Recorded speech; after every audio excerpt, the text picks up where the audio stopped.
Hi, let's grow joy with Serbajadi. Today we have growth booster product for cactus and succulent. This product is specially formulated to boost up your plant growth. Besides, it provides instant nutrient supply to your plant. Always read the instruction before use. For excellent result, use this fertilizer every 2 weeks to your plant.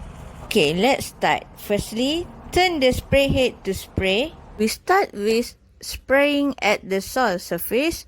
Make sure you spray all the soil parts. Then, spray at the leaf part of the succulent plant. Thanks for watching. And don't forget to like, subscribe and follow our YouTube channel, Serbajadi Gardening. Always think gardening, think Serbajadi, grow joy.